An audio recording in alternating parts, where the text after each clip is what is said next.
En lien avec les choses qui ont été dites ce matin, Smyrne n'est pas en Arménie, quelle que soit la définition que l'on puisse prendre de l'Arménie, c'est impossible. Et pourtant, les Arméniens pouvaient se sentir chez eux dans cette ville de l'Ouest ottoman.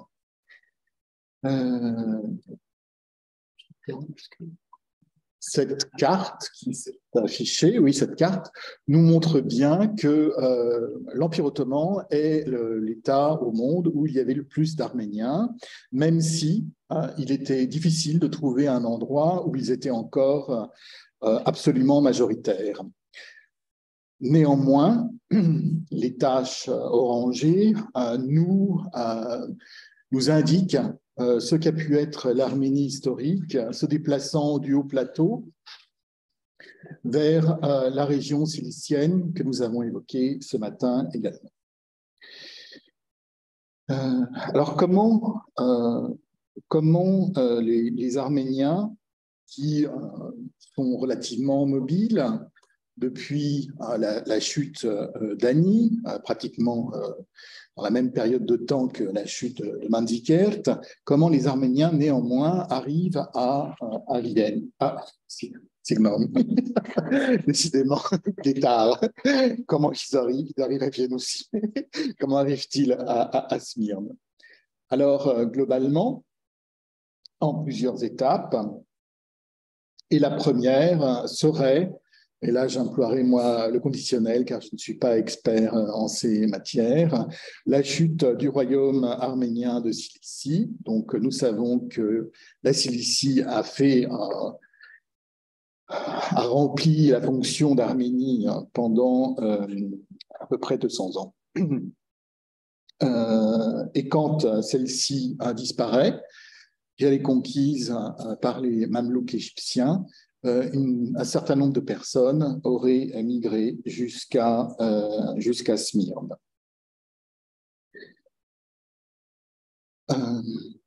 Ces migrations concernent les gens les plus mobiles, certainement ceux qui avaient le plus de ressources. Ça ne veut pas dire que le haut plateau arménien ou même la Cilicie soit entièrement dépeuplé de paysannerie ou de clergé arménien. La deuxième étape est également quelque chose que nous avons évoqué ce matin ou bien à midi, concerne une migration d'Arméniens du côté persan au XVIIe siècle, lorsque le Shah Abbas Ier décide de déporter les Arméniens du Nakhitchevan. À ce moment-là, une partie d'entre eux se dirige vers d'autres endroits. Donc, à midi, nous avons évoqué Césarée, Kayseri, mais certains vont arriver jusqu'à Smyrne. Et alors là, je serais tenté d'y croire davantage que l'histoire des Arméniens de Cilicie, parce qu'il y a des traces historiques qui existent encore à Izmir aujourd'hui. Et donc là, vous avez une photographie d'une pierre tombale dans une église catholique en arménien qui indique clairement l'origine de la population. Bizarrement, donc, les Arméniens du Nakhitchevan qui arrivent à Smyrne sont plutôt catholiques, ce qui peut nous paraître incongru, mais en fait, le nord de l'Iran et le sud de l'Union soviétique, donc le Nakhitchevan, je vais dire Azerbaïdjan, ça y est, je l'ai dit, est une région beaucoup plus ouverte au contact extérieur qu'on ne peut l'imaginer, notamment parce que ça se trouve sur une des routes de la soie.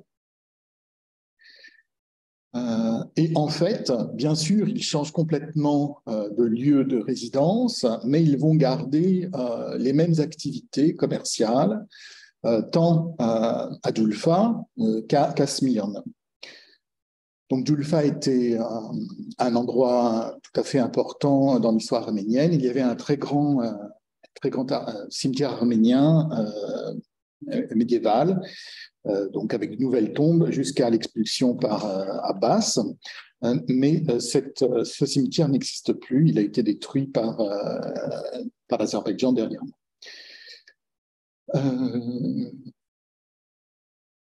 Et puis, une troisième étape, c'est une arrivée constante de nouveaux venus de l'arrière-pays ottoman vers des rivages plus cléments. Alors pourquoi? Parce que la situation à l'intérieur de l'Anatolie ottomane est instable au niveau de la sécurité.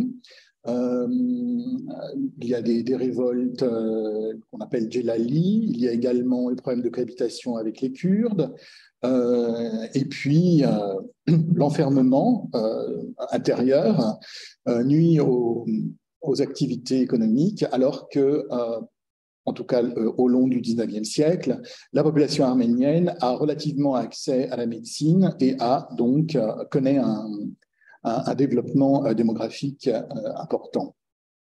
Donc, aller à Smyrne se révèle être un bon choix. Toutes ces étapes sont constamment évoquées dans un même livre, une grande monographie qui est parue en 1899 à Vienne, en 2 tomes, d'un père méritariste de Smyrne. Et sa chronologie et ses indications quant à l'historicité du peuplement sont constamment reprises dans toutes les publications ultérieures. Donc, il est difficile. Alors, ce père méritariste avait eu la possibilité de travailler à Smyrne dans les différentes archives communautaires et également avait fait un relevé épigraphique très important un peu partout. Le texte que vous avez sur la gauche de la diapositive est un texte de 1913 de l'almanach pour tous théotique, qui a déjà été mentionné ce matin, et qui avait comme sous-titre « Petite encyclopédie de l'arménien libre ». Là encore, donc la chronologie qui est présentée du peuplement vient directement du père Cossian, donc père catholique des méritaristes. Et à droite, qu'est-ce que j'ai mis? J'ai mis un petit extrait d'un monsieur qui s'appelle Zakaria Medinorlu, et qui est un Arménien de Turquie actuelle et qui a sorti il n'y a pas très longtemps un ouvrage entièrement consacré aux Arméniens d'Izmir, aux éditions Aras, qui est une maison d'édition arménienne d'Istanbul actuelle, fondée dans les années 90. Et donc, il redit la même chose à peu près. Je ne sais pas s'il a pu avoir accès à d'autres sources que les sources publiées que je connais. Je reprends également une idée qu'on a déjà vue à propos de Constantinople. Il y a des arrivées circonscrites et définitives, mais il y a également une grande mobilité de la population arménienne au sein de l'Empire ottoman, et notamment selon les saisons, car l'activité économique est très dépendante des cycles de la nature. Smyrne étant un grand port d'exportation de produits agricoles, comme les fruits secs, les figues, les raisins, la sultanie et également les céréales, par exemple. Il est relativement facile d'arriver à Smyrne, car Smyrne est la première ville ottomane à être liée à un réseau ferroviaire. Il y a 2 lignes. Il y en a une qui s'appelle Smyrne et Kassaba, et l'autre s'appelle Smyrne et Aydın. Très tôt, dans les années 60 du 19e siècle. Mais une des gares, Basmahane, existe toujours, qui est d'ailleurs dans l'Empire, qui se trouvait en lisière du quartier arménien. Donc c'est le bâtiment que vous avez sur la droite. Et ce bâtiment a été construit avec des capitaux français.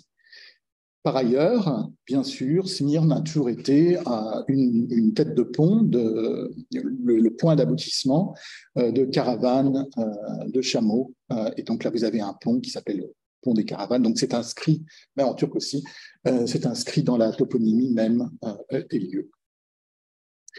Et puis sur la droite, en arménien, vous avez une petite strophe d'une chanson, mais c'est aussi un poème, qui insiste, qui illustre l'importance de ces migrations saisonnières. Donc le poème s'appelle Bingle et c'est aussi chanté par un... Il existe une version grecque de cette chanson.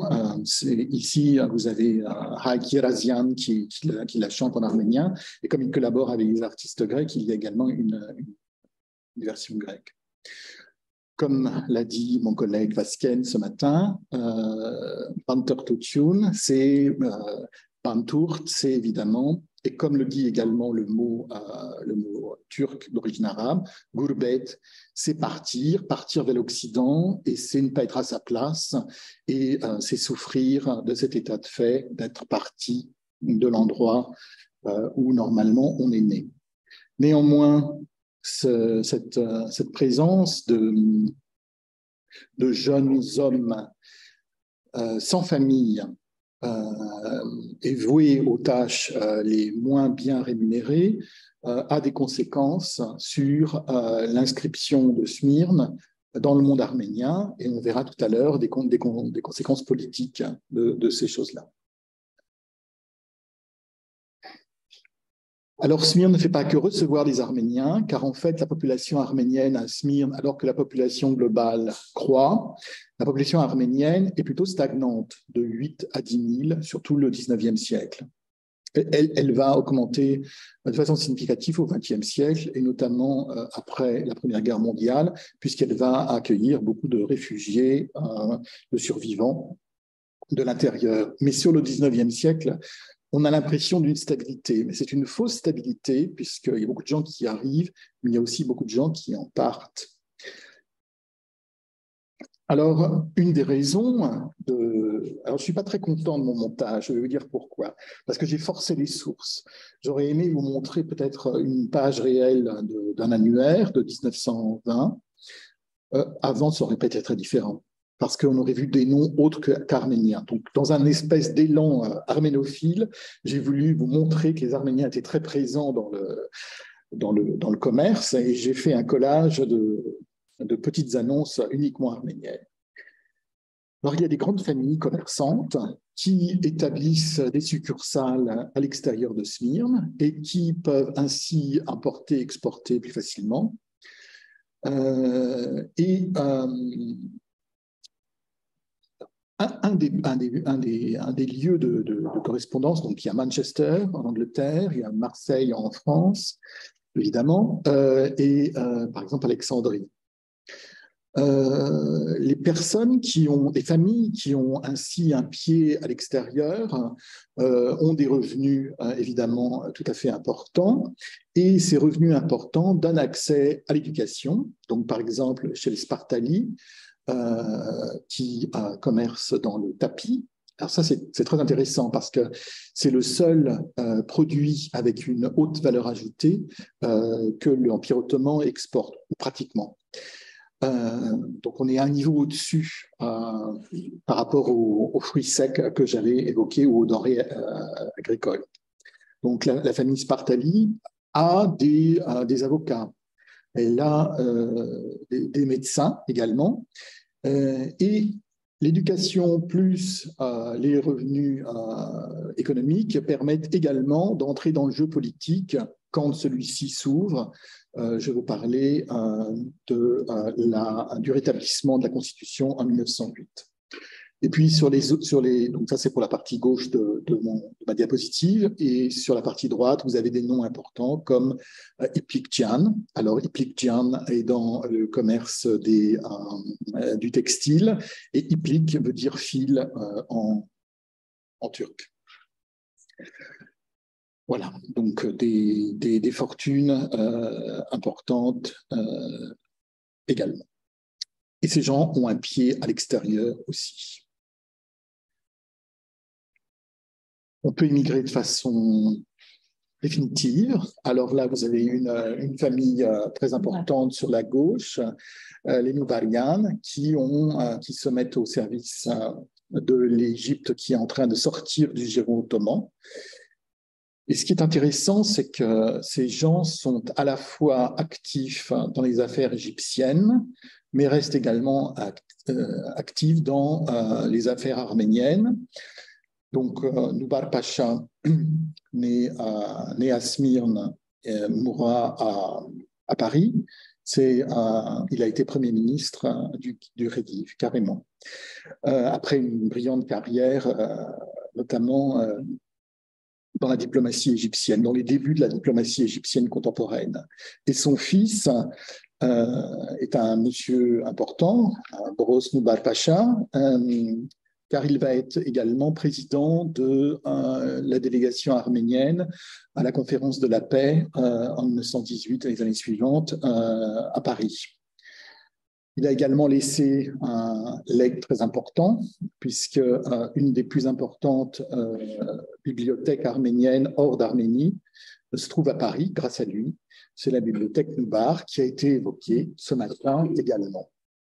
Et la troisième photographie est un petit peu plus, et un peu postérieure à l'époque que je considère. Il s'agit d'une photographie d'Édouard Balladur, qui lui-même est issu d'une famille arméno-catholique originaire du Nakhitchevan. Et cet homme, très conservateur et très français, semble ne pas être entièrement indifférent à la chose arménienne, car quand il était aux affaires, il a reçu Levon Terbedrossian, donc un des premiers dirigeants de l'Arménie indépendante, et en dédication à un livre, une dédicace en disant à mon compatriote Levon Terbedrossian, donc il semble qu'il est quand même quelque part, alors qu'il est si français, une attache ou une affection discrète pour la chose arménienne. Et bizarrement aussi, ça c'est dans le domaine de l'anecdote, son appartement est tout à côté de la bibliothèque Noubar, mais je ne pense pas qu'il ait fait exprès.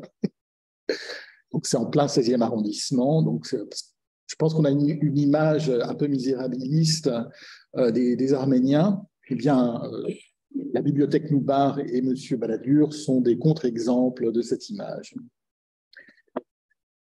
Alors, j'ai parlé de déplacement, de lien avec l'extérieur, et ces choses-là ont des conséquences politiques, car les idées circulent avec les hommes, et notamment les idées nationalistes et révolutionnaires qui peuvent agiter une petite élite arménienne, qu'elle soit résidente à Constantinople, à Paris, à Marseille, en Suisse, ou à Tiflis, dans l'Empire tsariste. Donc il y a un grand complot arménien, car le terrorisme est une arme politique. Il y a des attentats en Europe occidentale également, des attentats anarchistes, et cet attentat est déjoué, donc tout aurait dû sauter, tout était prêt à être plastiqué et tout aurait dû sauter, les banques, les succursales des banques, notamment le Crédit Lyonnais à Smyrne, différents lieux de sociabilité de la meilleure société. Mais ce complot est éventé et n'a pas lieu. Alors en revanche, ce qui est intéressant, c'est la trace qu'on trouve notamment dans les archives diplomatiques françaises, car le consul est très intéressé par la vie sociale.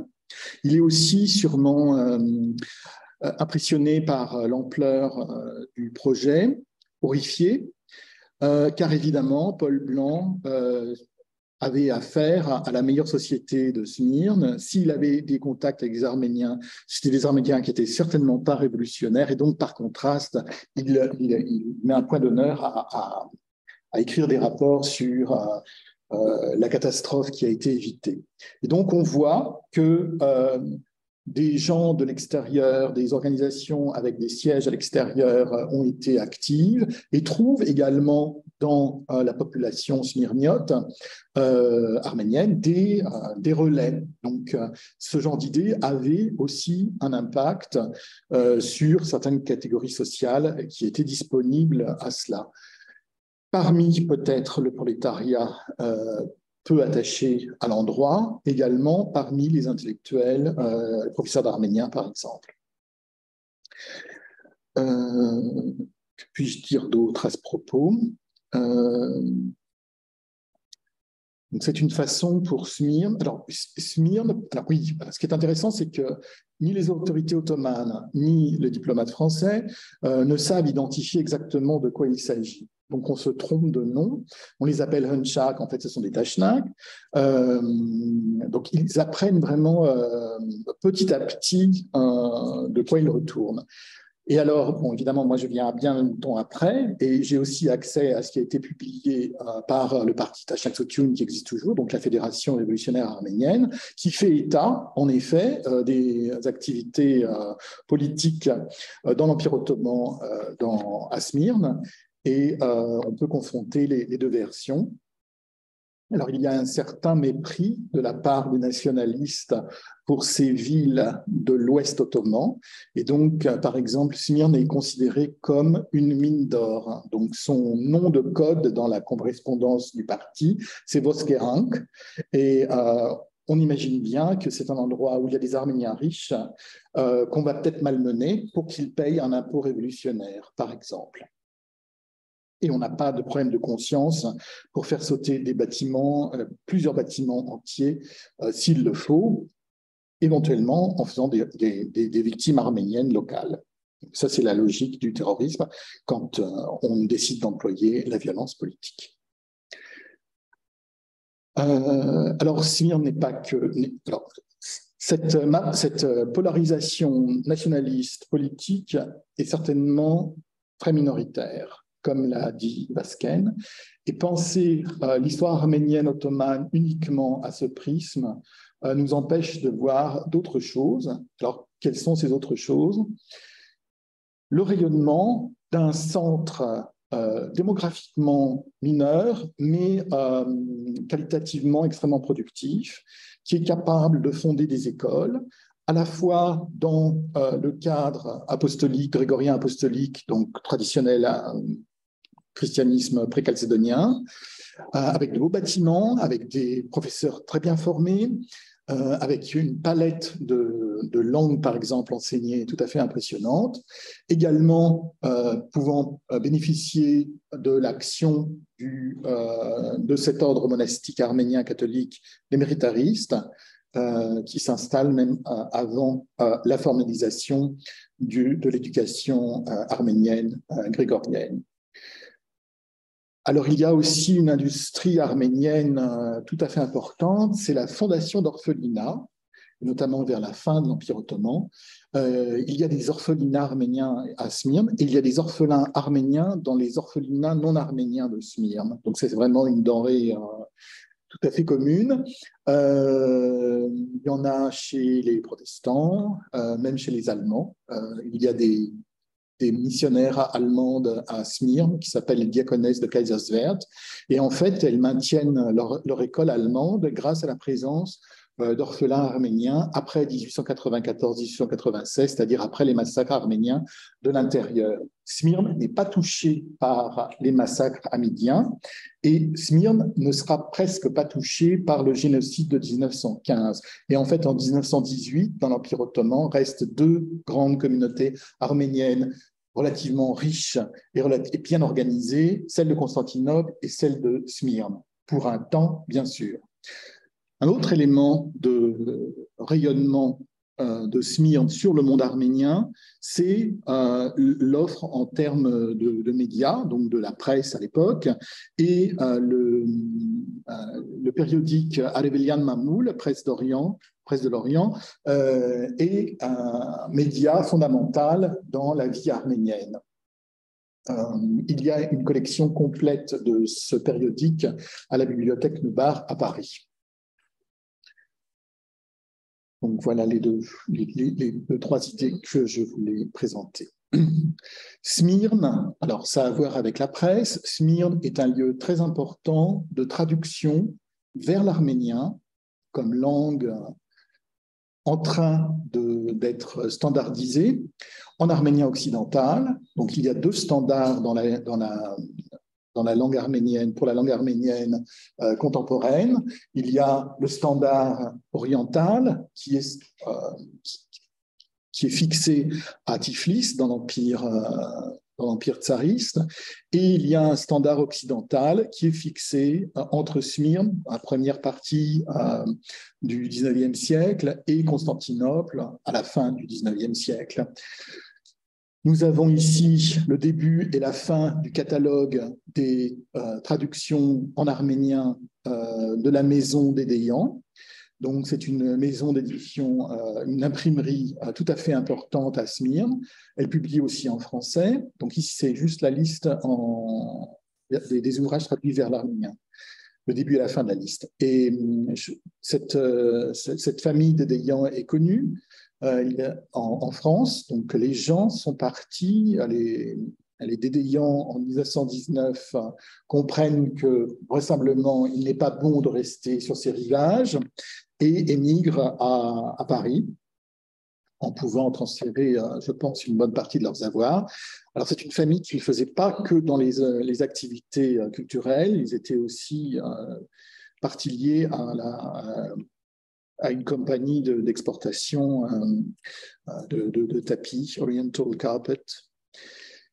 Bref, et donc nous connaissons en France Charles Dédéian, qui était un professeur de littérature comparée. Il y a également Gérard Dédéian, qui a été un byzantiniste à l'université de Montpellier, qui est par ailleurs quelqu'un de très sympathique. Et un de ses enfants, Marina Dédéian, est romancière et également assez active dans les activités arméniennes de France. À quoi servent ces traductions? Eh bien, à générer des termes nouveaux, sans aucun doute, des idées nouvelles. Donc, dans le roman, il y a l'individu, il y a la vie intérieure de l'individu, la psychologie intérieure. Il y a également, donc, par le théâtre, le renouvellement ou l'imposition d'un nouveau genre. Alors avec Molière, il y a la dénonciation des précieuses ridicules, de l'hypocrisie religieuse, etc., etc. Bien des choses qui contribuent à la modernisation, en tout cas au changement profond de la culture arménienne telle qu'elle pouvait se présenter à la fin du XVIIIe siècle. Alors, de cette Smyrne arménienne, que reste-t-il pour la culture arménienne contemporaine? Alors, malheureusement, je dirais que la culture arménienne contemporaine en diaspora se vit souvent sur le mode de la perte et de la nostalgie. Ce qui d'ailleurs n'est pas un scénario qu'on peut vivre en Arménie indépendante, qui n'est pas plus la vraie Arménie que l'Arménie qui a pu disparaître, mais elle a l'avantage d'être vivante. Donc, je ne peux pas non plus l'exclure de mes considérations. Alors, dans un premier temps, en diaspora, il y a eu une production de monographies pour tout lieu perdu. Et Smyrne ne fait pas exception. Donc, sur la gauche, vous avez un livre qui est publié, donc, que j'ai déjà évoqué, alors que l'Empire ottoman existe encore et que les Arméniens ottomans existent encore. Donc, c'est cette grande monographie de la fin du XIXe siècle, publiée à Vienne. Et cette monographie est un peu la matrice féconde de tout ce qui va porter sur l'histoire des Arméniens à Smyrne. Et donc, dans la monographie de 1936 publiée à Paris, qui s'appelle, je ne pourrais pas le lire parce que c'est le Bouchamadian, Agagan, Smyrnio.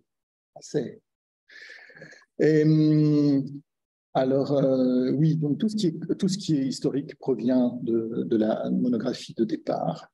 La première monographie d'exil, celle qui est publiée en France, est entièrement en arménien, ce qui indique qu'elle ne s'adresse pas du tout au public français, ce qui indique que les Arméniens installés en France n'escomptent pas intéresser le public français, et ce qui indique également que la population française a d'autres sujets d'intérêt en 1936 que ces Arméniens, qui ne sont pas forcément d'ailleurs naturalisés encore citoyens français. La naturalisation collective a lieu après la Deuxième Guerre mondiale.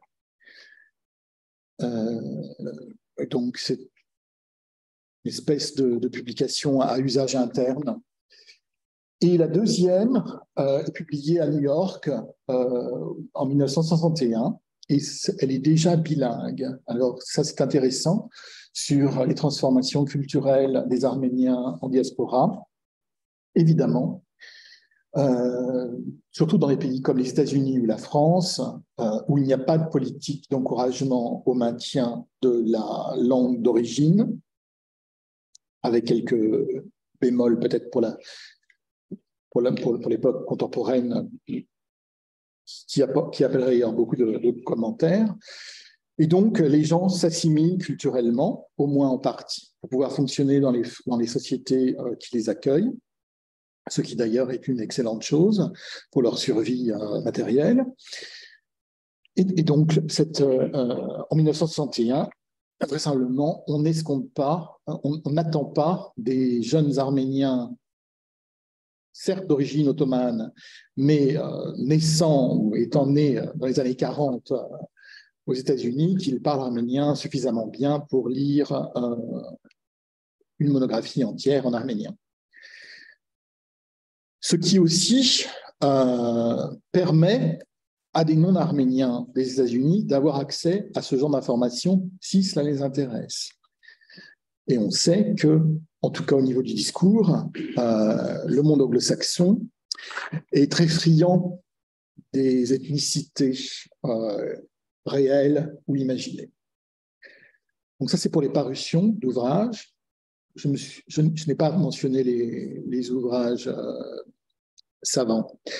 Il y a un volume collectif important qui a été organisé par Richard Vanessian à la suite d'un grand colloque sur Armenian Smyrna à UCLA, où j'ai l'honneur d'avoir un petit papier.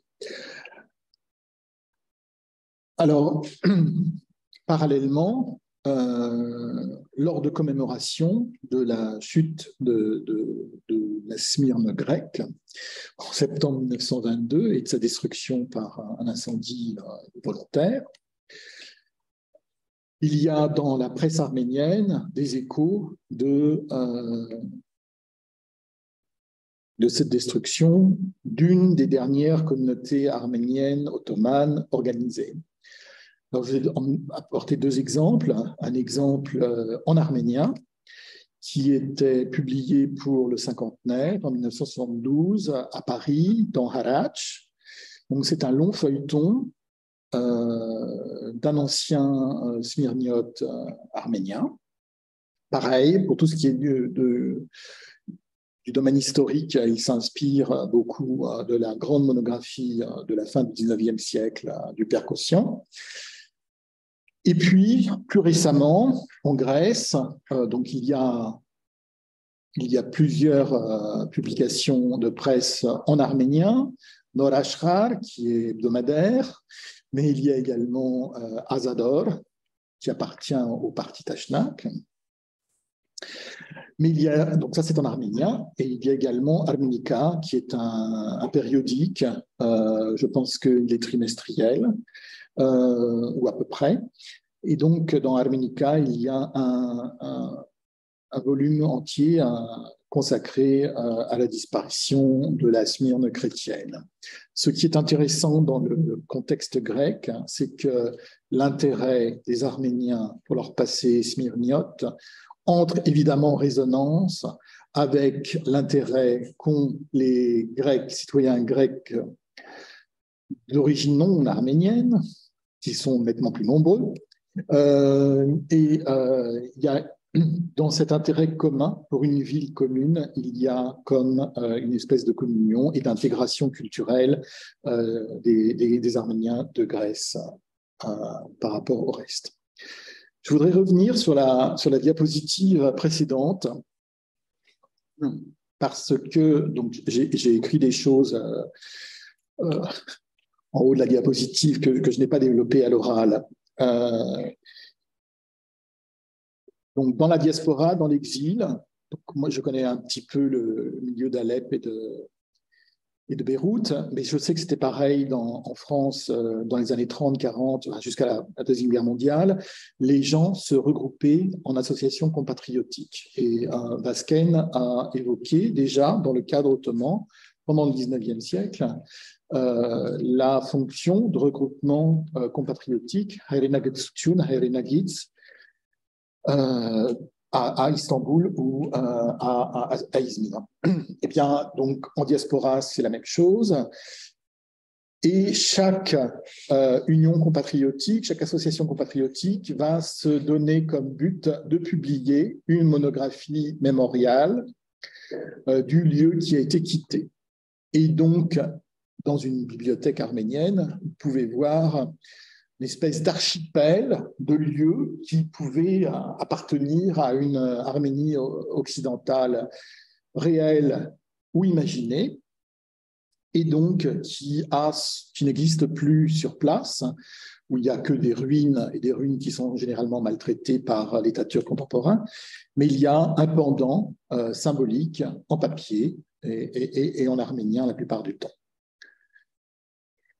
Et donc, de façon audacieuse, je ferai un parallèle avec les Yizker Bücher, je crois, en yiddish, qui ont été écrits après la Shoah sur chaque lieu du Yiddishland, là aussi un territoire imaginé, regretté sûrement, mais qui n'avait pas d'institution, hormis le Bund peut-être, n'avait pas d'institution centrale.